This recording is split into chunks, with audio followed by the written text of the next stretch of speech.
So what I like to do, I like to try to wear gloves in this process.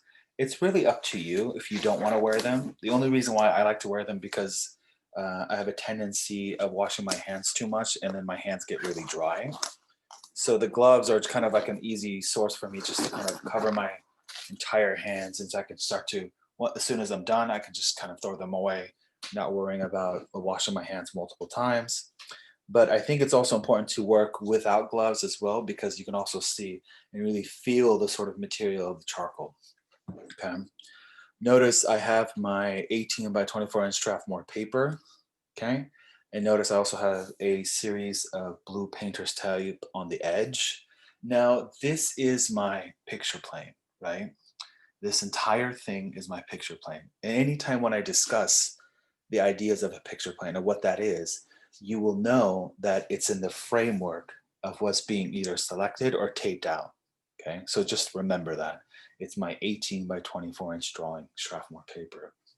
Now I'm going to do a screen share so I can show you something before we start. Okay.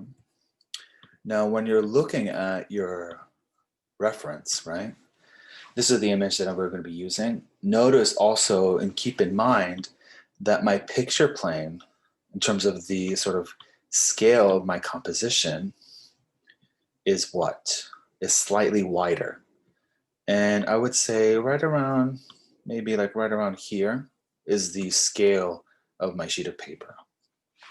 What I can do is really just crop, and again, this is going to be depending on your own image itself, crop those sides to make it almost arranged in that way.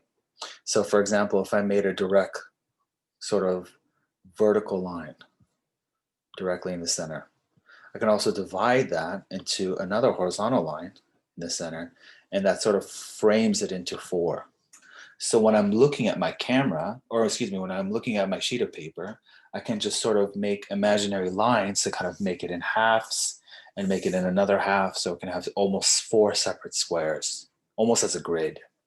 And the reason why I say this is because I think it's also important to think about when we get later on throughout the quarter, when we're having ideas or sort of struggling with our composition, by simply dividing it into the four actually makes it a lot more simpler. And one of the reasons why is because, again, at the early stages, I don't worry about one crucial aspect, which is what? Detail. What you want to do is sort of map out and sort of understand where the composition is, meaning how big is my llama plant in relationship to that small jewelry box? How long or sort of that perspective is with the beads on the bottom in relationship to that glass cloche on the background? How dark is that sort of background from this background here and then the foreground into the middle ground and so on and so forth, okay? So we're gonna put that into practice. For the sake of the demo. Did that make sense? Okay. I'm assuming your guys' silence, you guys are following along. And again, feel free to follow along if you have your materials. Just keep that in mind. You can follow along for the sake of the demo, okay? So I have a few materials ready. So I have my white eraser, okay? Obviously it's not white anymore, it's almost gray, right? Because I've been using it. I have my kneaded eraser. Your kneaded eraser almost looks like Play-Doh. The more you start to kind of mold, you can start to see it gets lighter and grayer. And the reason why is because you could use this in numerous occasions. Notice some of the areas are black because that was the charcoal that was being picked up from that surface of my sheet of paper. So I started to make a series of marks and it so almost sucks up and removes all that excess charcoal. It will be embedded into the kneaded eraser in order to sort of reuse it. Just kind of work your hand with it. I like to kind of pull it apart and you can start to see the more you start to almost stretch out, those are lighter areas that I can use as an eraser, okay? The kneaded eraser is really fun to use, but it's also very therapeutic. I like to mold it in my hand. Kind of give it some pressure and almost roll it into like a pencil. So if I want to work on refining some of those details, I can actually make a line that actually starts to erase as a highlight, which we'll talk a little bit more about, okay? I have my vine charcoal. The vine is much more circular. It's a lot lighter, okay? It's very, very loose. It's also extremely light on the surface of my paper. And I really want to use that first in terms of methods, in terms of directions. One of the reasons why is because when I add my compressed, which is really dark, I can always go back if I make any mistakes on my composition with my vine charcoal, and I can erase it. If I started off with my compressed charcoal, it would be extremely too dark. And if I made any mistakes or errors, I can't really go back, okay? It's just something to consider. The compressed is a four-sided almost log. You can start to see. It has four sides. It's almost a square, so keep that in mind. It's a little bit more heavier. It has more of a weight in relationship to the vine, which is much more circular, okay? But it's really towards later processing methods in terms of how we can use the compress for my rich darks and shadows. But I really want to kind of have an early sort of stage at this stage when I'm sort of making my preliminary drawing, and really take my time and start to evaluate how do I start and how do I start to want to explore those methods. So what I'm gonna do is just flip my sheet of paper, and just for the sake of the demo, I'm gonna start to slowly just zoom in my camera. Try to get rid of that shadow if I can. I'll start to work just right over here so you can see it a little bit better. And those of you who want to follow along, feel free to do this. I'm going to make just a small gradient of 4 squares. They don't have to be perfect in terms of proportions, just a sort of series of values to see how dark into I'm going to make from one side to the left, moving towards my right. So feel free to follow along. I'm using my vine charcoal. So I'm just going to make probably a mark right about here, adding pressure.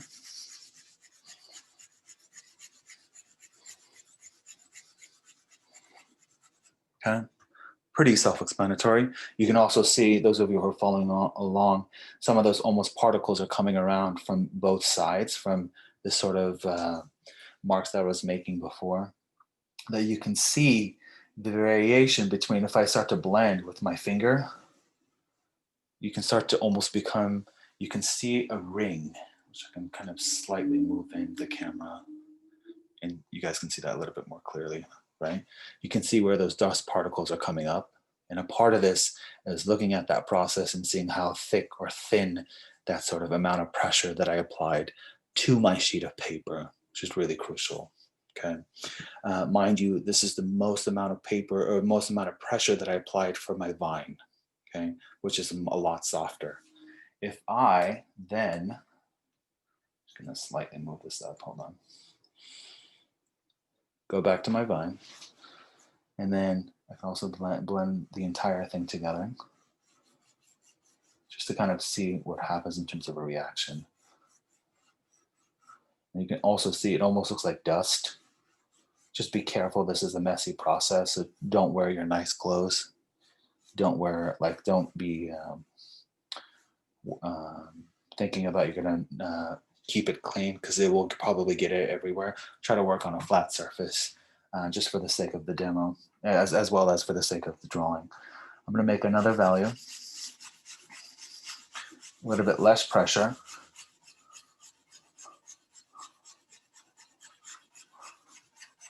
But I'm also going to actually apply the same blending methods to this side.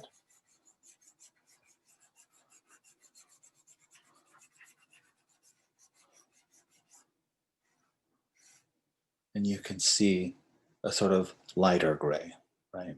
Let's make another one. It's a little bit less pressure.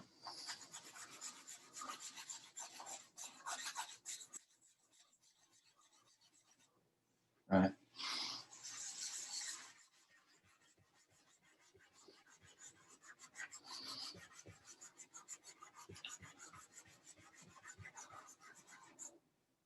Okay. And then we have, let me just move the camera slightly. Another one. And I like to use, for my last one, the side of my charcoal, the entire side.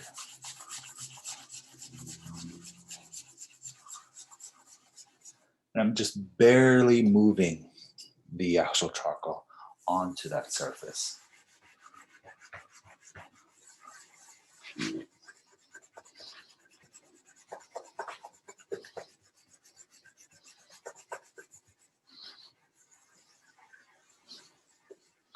Okay. Now what happens if I take my kneaded eraser and erase this mark? I'll do it from the bottom here.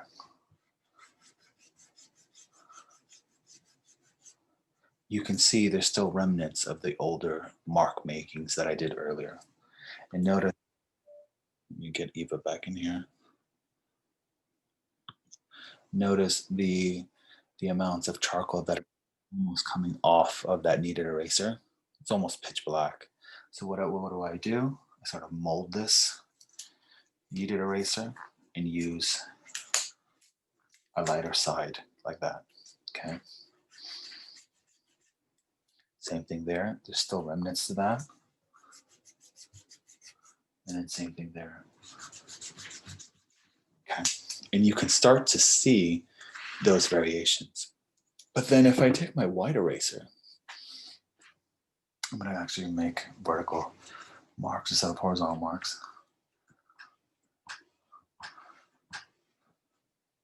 Almost all of it comes up, which is crucial to think about. Because I think this is where it gets really interesting to start to see that variation. Same thing here.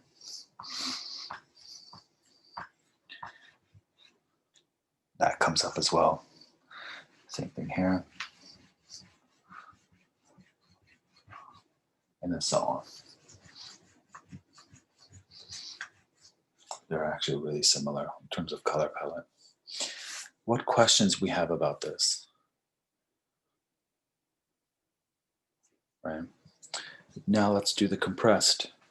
What I like to do sometimes, I also like to break the compressed, right, to have a smaller amount so I can use just one side. I don't have to waste the entire thing.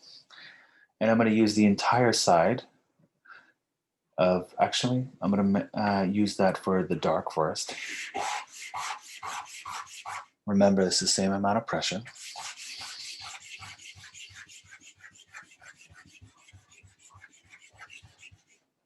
Okay. And you can see once you're following along how dark that is. It's extremely dark and it's much more sort of messier on that surface. Okay, let's go to the next.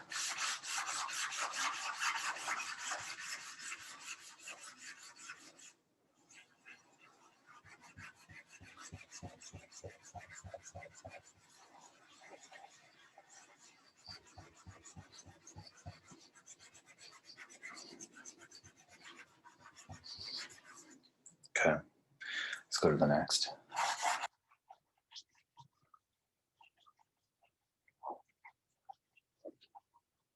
Okay.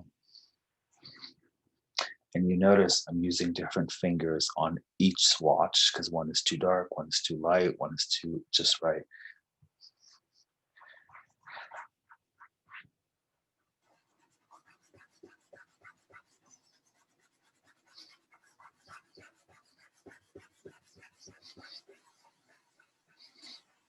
But what happens if I use the same finger that I did here?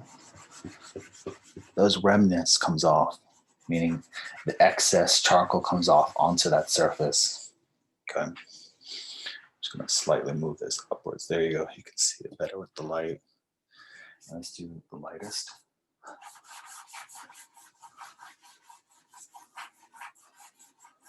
Okay.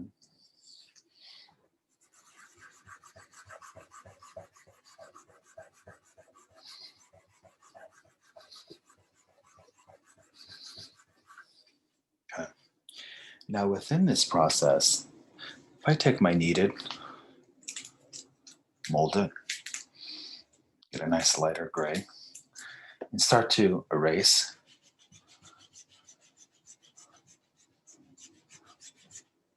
it barely comes up. You know why? It's because this amount of pressure that I added was a lot. Let's move to the next. Mold it.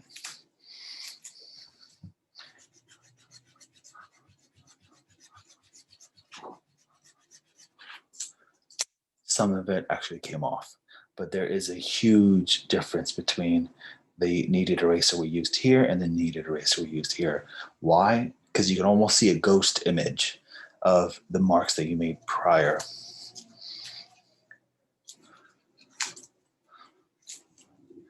Mold it one more time.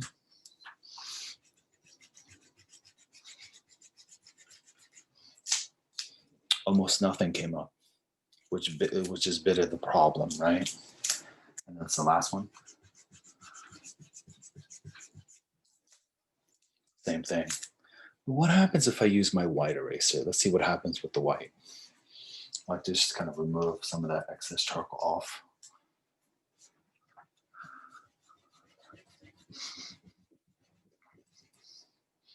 It comes off, but there is still a streak or a mark that's left behind. So if I ever made a mark prior to that, I can't really get rid of the entire thing. So that's why we really want to start off with our line.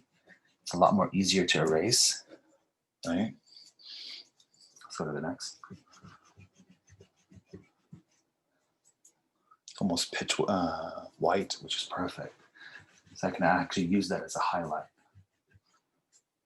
Okay. Even similarly, once now when we go back, and I'm going to add some white over the vine, you can see how white that is, right? And then similarly, same thing with the compressed. It almost changes the color to a more cooler white, which is interesting, right? But if I use my side,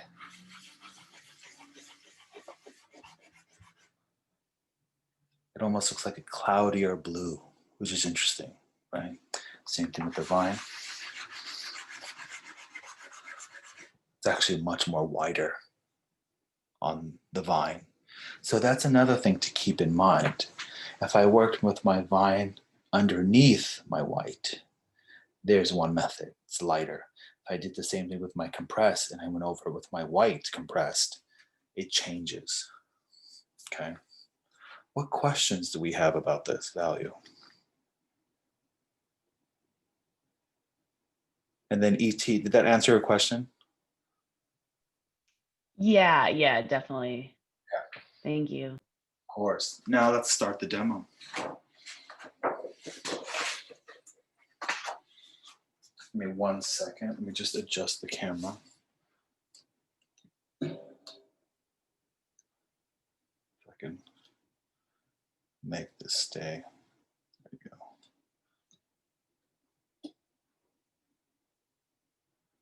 Hold on. This is where I'm gonna finesse this. Okay. So how do I start? I'm gonna get a new glove so I can find my picture, my image, which I'm gonna be using for the demo. Ideally,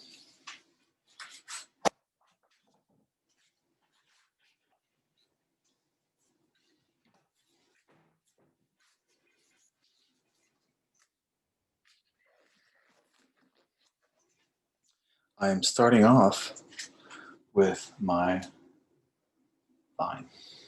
Okay. Now, this is another crucial aspect of the assignment itself, of just sort of understanding how we can go about working, right? How do we start off our drawings? If I'm really being specific, I have to think about, again, mapping out where things are. Now, I like to hold it very loosely and thinking about my drawing as a gesture. But when I do this, I can say, okay, if I divided this into a 4, yeah, it doesn't have to be straight, right? I will then now understand, okay, what's in this picture plane, what's in this picture plane, and so on and so forth. But my llama, which is right about, let's say, just making some just very abstract geometric shapes.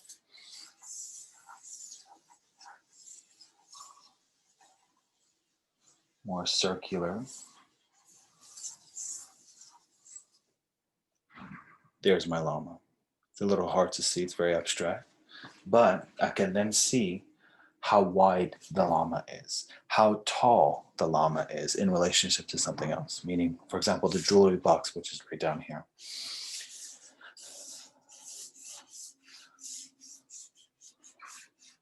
Perspective is almost slightly off on that point of view, meaning it's at an angle. Jewelry box, right around there. Very rough, and it's an estimate, meaning it's just a quick sketch. I need to slightly move it here to my left because it's more off my picture plane, go closer to my picture plane, and that's where my jewelry box is. Not worrying about any minute detail at all, okay? Because if I did, I'm sort of wasting my time. You want to use the time at this stage very loosely, very quickly. What about my cloche, meaning the dome glass right down here, or right up here, excuse me. If I take the side of my charcoal, I can also just use the entire side. I'm going to flip this. Oop.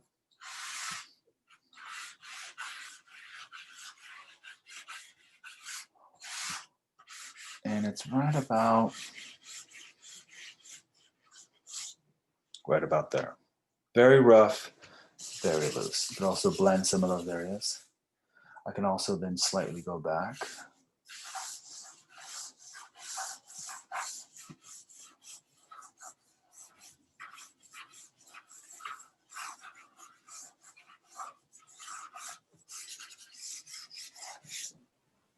There it is, okay? Just so I can see where things are. What about my the beads?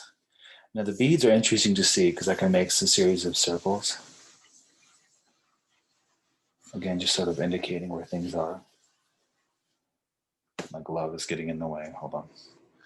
There you go.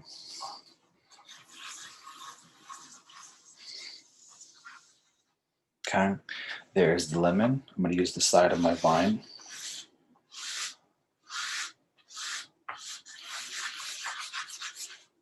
Blend that in there. That's my composition from the lemon. Okay. Also, there's a rose quartz rock, which is right about there. Okay. And then I have my fabric, and this is where it gets really interesting, right?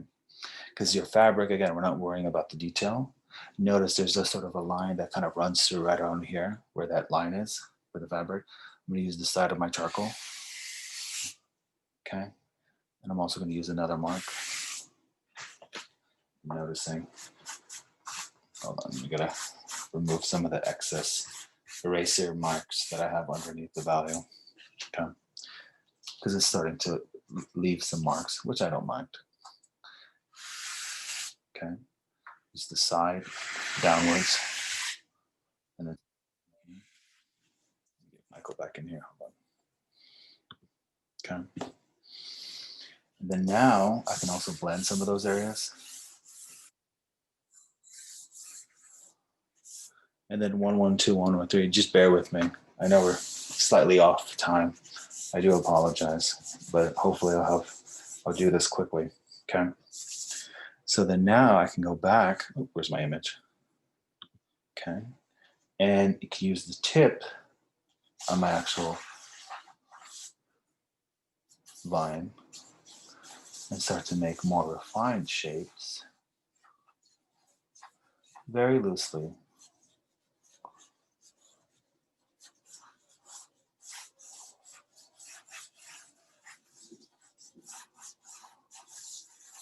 Chest of the llama. Wow, it is really windy outside. It's crazy. Do you guys hear that? My windows are screaming. It's crazy. Side of my llama. Right about down here is the leg. Is the side of the body. Okay. It also blends some of that area in. And I want it to be really rough, very soft at these stages because I don't want any dark marks yet. Not yet, because I can't. I'm going to go back with my compressed. Go over it again. Get Layla back in here. Okay.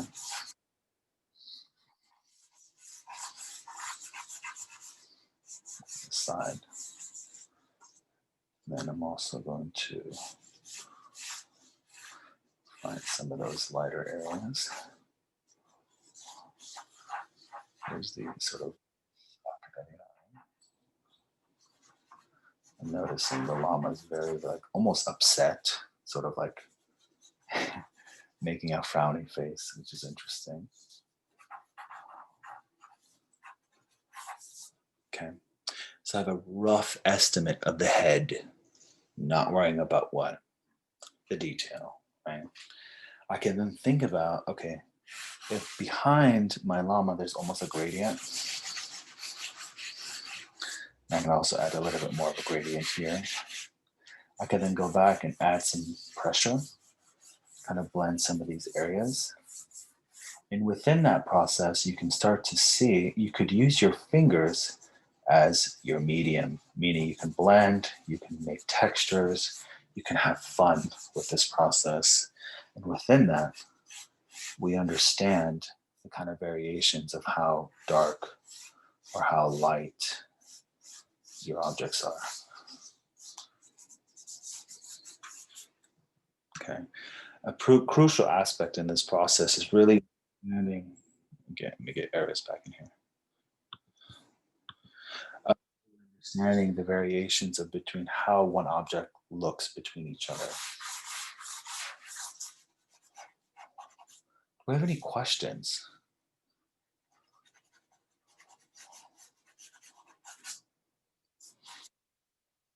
Get Austin back in here. Okay. But now what happens if I move to my darks? This is where it gets interesting. I'm gonna go to the jewelry box for a second. I'm gonna use the side of my compressed, or again, mind you, this is very dark. I'm gonna make a series of marks.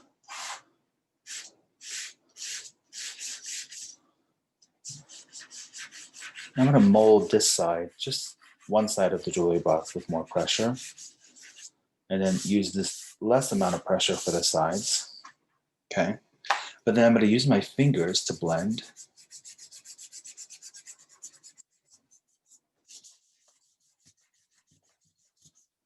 My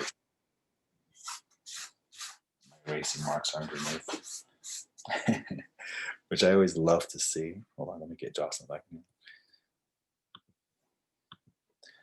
But you can start to see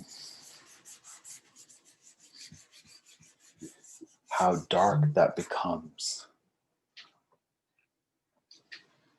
right? And then I can go back and then make it even darker, right? And then also indicate where my top is of the jewelry box. And now you can see a very stable shape of my jewelry box, but still not worrying about what? The detail. If I went back and added a different value from my vine on the side, right around here, I need to factor in the fact that, like, if I blended this on the background around my jewelry box, I don't want them to sort of mesh together, right? Because one dark is obviously a lot darker than another shadow. But then if I go back, take my kneaded eraser, and then I always like to kind of leave this curve, this kind of bend and curve right around here. It almost looks like a donut. And I'd like to use this as almost a mark and make some series of marks. I can then sort of almost work upwards down and kind of erase some of those marks I made earlier with the vine and indicate there's my highlights for my value of the fabric. I can then go back, start to blend in some of those areas. Depending how soft or how dark or refined I want that area, I'm going to leave it be. But then I can also go back and say, you know what? There's an area right about here. This is the compressed. It's a little bit darker, right? And there's an area right about here. It's a little bit darker as well as here. Okay, I'm then going to take my finger and just blend them both together, the vine and the compressed, so I can get a nice gradient. And that looks fantastic to see the relationship between where that stage of the cloche is, right? If I'm happy with it, I'm going to leave it be, move on to the other half of the drawing. Okay. Any